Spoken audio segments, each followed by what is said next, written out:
এজন্য বিশ্বনবী বলতেন আসাদুহুম ফি আমরিল্লাহি ওমর, আমার দ্বীনের ব্যাপারে সবচেয়ে কঠোর ওমর।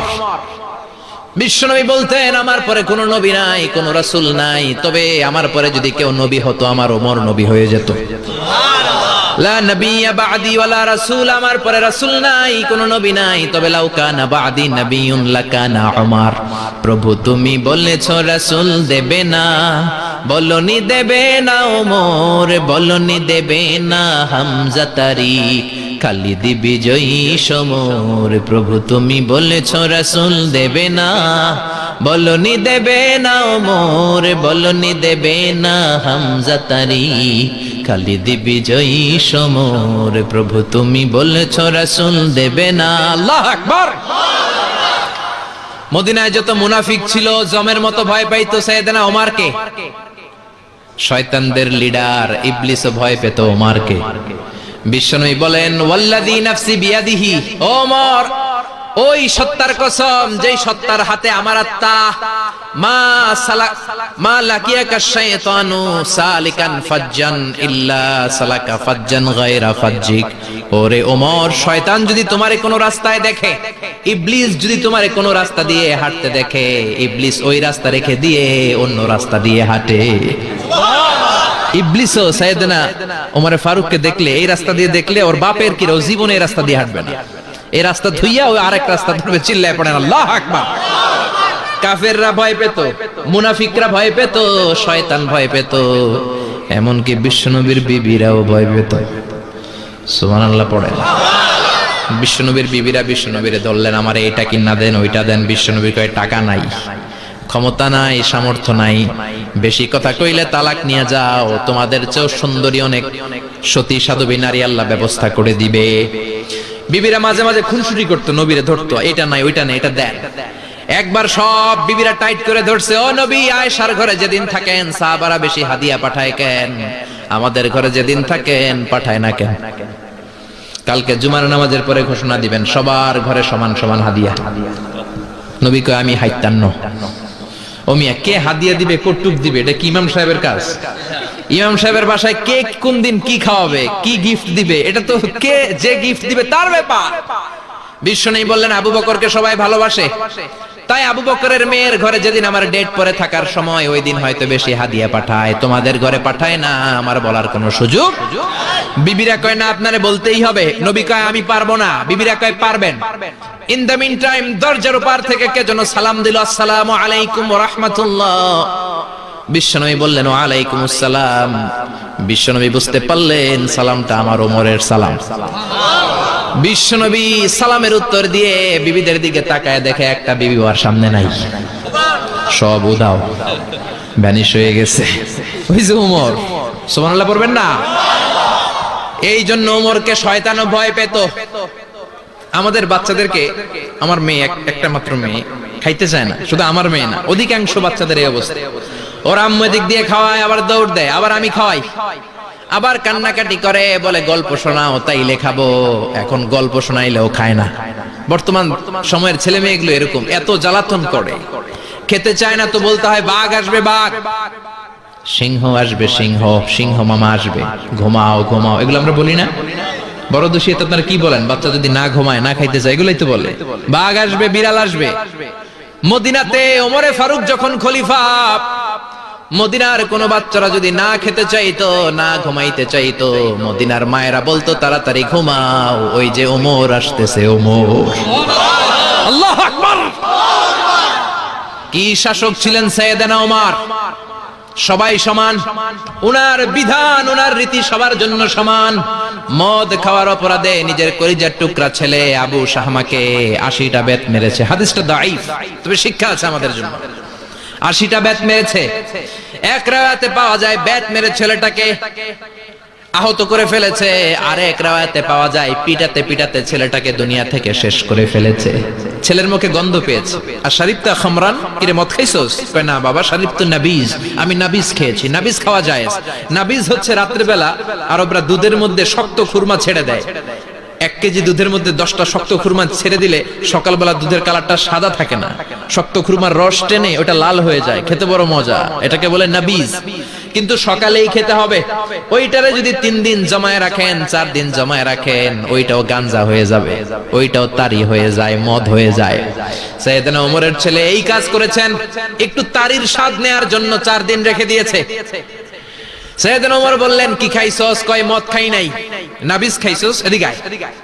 ইফতাহ ফামাক, মুখ খোল। হা করার পরে মুখের সামনে নাক নিয়ে গন্ধ দেখে, মদের গন্ধ, কলারটা ধরে মসজিদে নববীতে নিয়েছেন।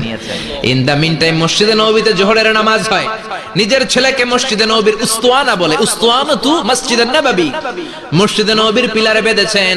যেহেতু উনি খলিফা, মসজিদে নববীর ইমাম, জোহরের নামাজের ইমামতি করলেন। সালাম ফিরালেন, আসসালামু আলাইকুম ওয়া রাহমাতুল্লাহ, আসসালামু আলাইকুম ওয়া রাহমাতুল্লাহ। সালামের পর বললেন, মাকানাকুম ইনদানা হাদ, সুন্নতের পর বসে যাবেন, আমাদের একটা হদ আছে।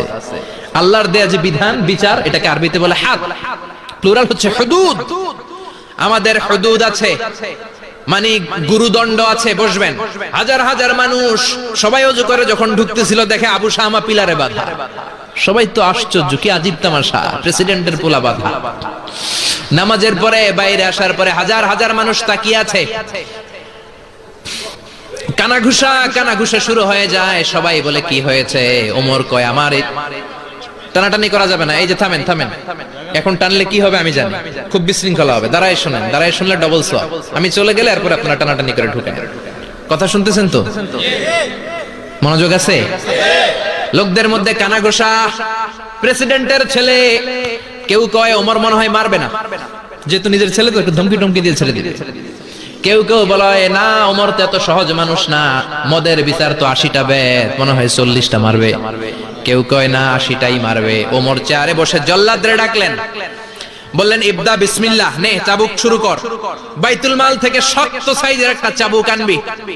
জল্লাদ চাবুক এনে দাঁড়ালেন। ওমর বললেন, ইবদা বিসমিল্লাহ, শুরু কর। জল্লাদ মারতে শুরু করেছে। ওয়াহিদ, ইতনাইন, তালাতা, 3টা মারার পরে এক থাপ্পড় মেরে জল্লাদকে 3 হাত দূরে ফেলে দিলেন। ধমক দিয়ে বললেন, তুই চাবুক মারস নাকি চাকরি বাঁচাস? আসলে জল্লাদ কিন্তু আস্তে মারে নাই, দেহের যত জোর ছিল জোর দিয়ে মেরেছে, কিন্তু ওমরের পছন্দ হয় নাই। ওমর বলে, আইন্দাকা তালাতা আইন্দে ওয়াহিদ, তোর হিসাবে চাবুক মারা হয়েছে 3টা, আমি ওমরের হিসাবে মাইর হয়েছে 1টা। চাবুক আমার হাতে দে, আমি 2 নাম্বার থেকে শুরু করি।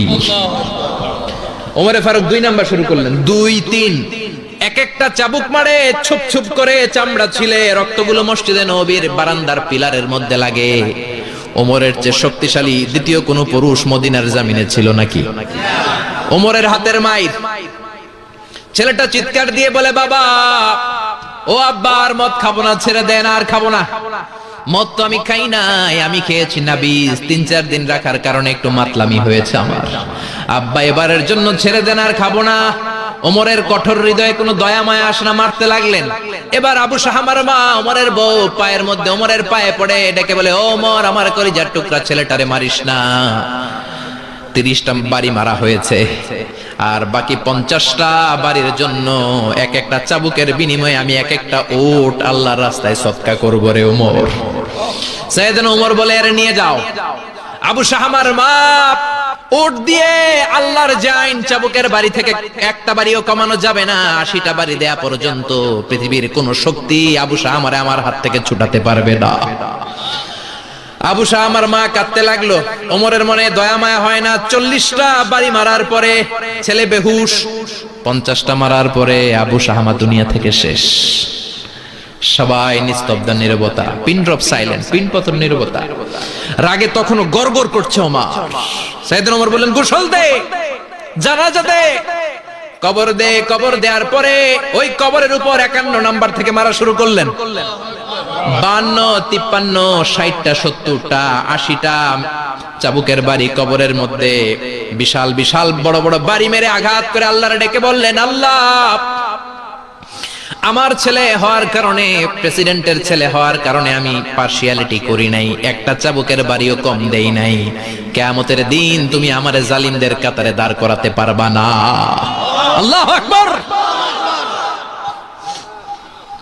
ওই ওমরের শাসন যদি দেশে থাকতো, দেশটারে মদিনা বানাইতো কে? এখন রিকশাওয়ালার পোলার জন্য এক নিয়ম, প্রধানমন্ত্রীর পোলার জন্য আরেক নিয়ম। কুলিওয়ালা ঠেলাওয়ালার জন্য এক নিয়ম, প্রেসিডেন্টের মেয়ের জন্য আরেক নিয়ম। জোরে বলেন ঠিক কিনা?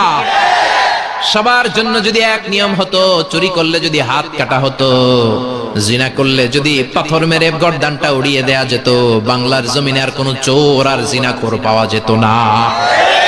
চুরি করলে হাত কাটো কার আইন? তবে এটা কলা চোর, মুরগি চোর, ডাব চোর, আম চোর না। যেই চোরগুলো একটা কলমের সিগনেচারের খোঁচায় দেশের হাজার কোটি টাকা মেরে দেয়, ওই চোরদের হাত আগে কাটতে হবে। যেরকম ঠিক কিনা? এক কলমের খোঁচায় শেয়ার বাজার খাইয়া ফেলায়, হলমার্ক খাইয়া ফেলায়, দেশের টাকা সুইজারল্যান্ডে পাঠায়, ওই চোরগুলার হাত। জোরে বলেন ঠিক কিনা? এজন্য বিশ্বনবী বলতেন, আসাদুহুম ফি আমরিল্লাহি উমর। আল্লাহর দ্বীন বাস্তবায়নে সবচেয়ে কঠোর সাহাবী ছিলেন ওমর। আবু বকর ছিলেন নরম, ওমরের মেজাজকে গরম বানাইছে কে? এই জন্য ইসলামের মধ্যে যেমনি সহনশীলতা আছে, আবার ইসলামের মধ্যে বিদ্রোহ আছে না নাই? অন্যায় দেখলে থামিয়ে দেওয়ার দরকার আছে না নাই?